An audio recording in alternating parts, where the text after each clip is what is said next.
Assalamualaikum warahmatullahi wabarakatuh. Lillahi ta'ala ya karim ilahi anta maksudi waridaka malubi bismillahirrahmanirrahim. Asyhadu alla ilaha illallah wahdahu la syarikalah ilahan wahidan wa rabban sayyidan la ma'budan siwa wa huwa nahnu lahu muslimun. Shadaqallahul azim. Oke teman-teman, kali ini kita masih membahas Ba'alawi ya. Kenapa mereka selalu membuat rusuh di NKRI? Kenapa mereka selalu memberontak mencaci maki pemerintah? Sebenarnya itu sudah banyak yang tahu ya, banyak yang tahu. Tapi kita bahas lagi supaya mengulang sejarah. Jadi contohnya seperti si Rizik lah kita bilang.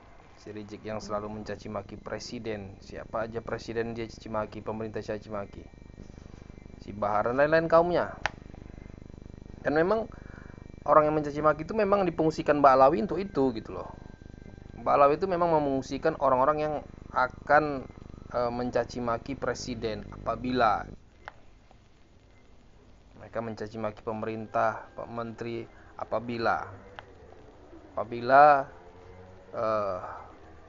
presiden pemerintah tidak tunduk kepada mereka dan tidak meminta pendapat mereka. Mereka akan marah. Mereka akan berusaha memporak-porandakan NKRI. Kenapa mereka bisa seperti itu? Ya karena memang mereka orang yang menentang Allah. Allah bilang, la ikraha fiddin, tidak ada paksaan dalam agama. Nah, mereka tuh orang-orang yang memaksa gitu. Mereka tuh orang yang memaksa. Contohnya, mereka memaksa agar mereka harus dimuliakan, mereka harus dicintai. Perkataan mereka tuh wajib memuliakan mereka, wajib mencintai mereka, dan itu kan memaksa gitu loh. Ada anak-anak itu dari kecil sudah disuruh berdakwah yang belum pantas mereka disuruh berdakwah, padahal dakwahnya itu caci maki juga gitu loh. Nah, karena memang mereka orang-orang yang memaksa gitu. Mereka memaksa agar semua itu tunduk kepada mereka, harus wajib mencintai mereka gitu. Itu memang pemahaman mereka harus memaksa gitu. Padahal yang namanya kita mencintai seseorang, memuliakan seorang itu kan dari hati, itu dari Allah. Karena itu rasa itu kan dari Allah. Namun ketika nafsu mereka muncul, nggak ada yang memuliakan mereka, nggak ada yang mencintai mereka, nafsu mereka tuh akan tumbuh untuk memaksa seorang lain agar mencintai dan memuliakan mereka. Maka segala macamnya mereka halalkan segala cara gitu. Semua pemaksaan. Di situ bukti penentangan mereka terhadap Allah. La ikraha fiddin, kata Allah, tidak ada paksaan dalam agama. Nah, ajaran Nabi, para rasul dan ulama warisul anbiya itu tidak ada yang memaksa. Tidak ada mereka tuh para nabi dan para ulama meminta agar mereka tuh dimuliakan, meminta agar mereka tuh dicintai.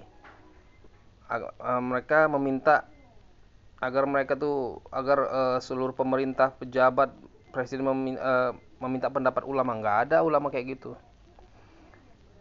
Ulama warisul anbiya mau minta pendapat tuh pemerintah atau presiden atau nggak minta, itu nggak peduli loh. Mau belajar atau tidak itu nggak peduli gitu. Nggak perlu mereka tuh meminta-minta. Itulah ajaran Nabi, nggak perlu meminta-minta. Minta dimuliakan, minta dicintai. Pemerintah harus meminta pendapat. Nah, Nabi nggak gitu, Rasul nggak gitu, ulama warisul anbiya nggak gitu, nggak ada kayak gitu. Nah mereka ini klan Ba'alawi ini modelnya seperti itu, memaksa gitu. Nah, itu sebenarnya penyimpangan tuh, memaksa-maksa orang. Kita kan punya hak gitu.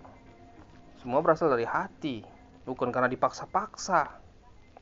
Tapi itulah tipe-tipe klan Ba'alawi memang seperti itu gitu. Semuanya begitu. Mereka memaksakan diri gitu. Kenapa?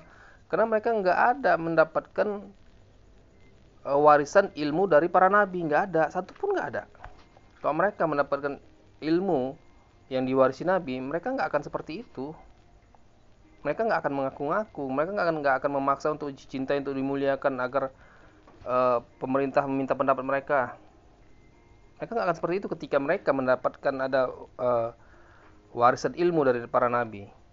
Kenapa mereka nggak mendapatkan warisan ilmu? Karena nggak ada setitis darah Nabi kepada mereka. Barang siapa ada yang setitis darah Nabi, itu akan mendapatkan ilmu. Ilmu sampai pada marifat. Mereka tidak. Sedikit pun tak ada, setitis darah Nabi pun nggak ada sama mereka. Makanya mereka selalu memaksa. Contohnya di zaman penjajahan Belanda, itu kakek moyang mereka tuh Usman bin Yahya itu bekerja sama Belanda. Menjadi antek Belanda yang sudah jelas-jelas Usman bin Yahya tahu bahwa Belanda itu penjajah, tapi mereka kerja sama Belanda.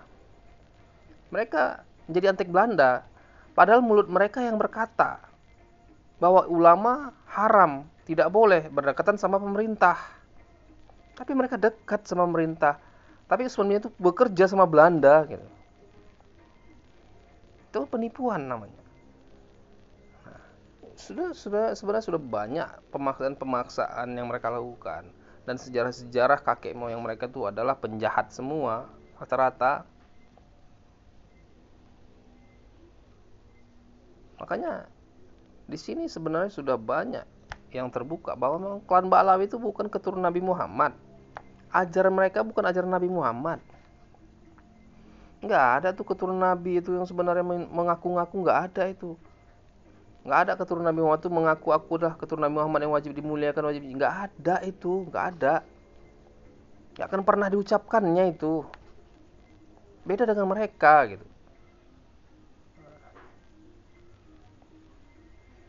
Jadi di sini harus kita pikirkan bersama bahwa jangan biarkan mereka ini merusak NKRI, merusak akhlaknya manusia gitu.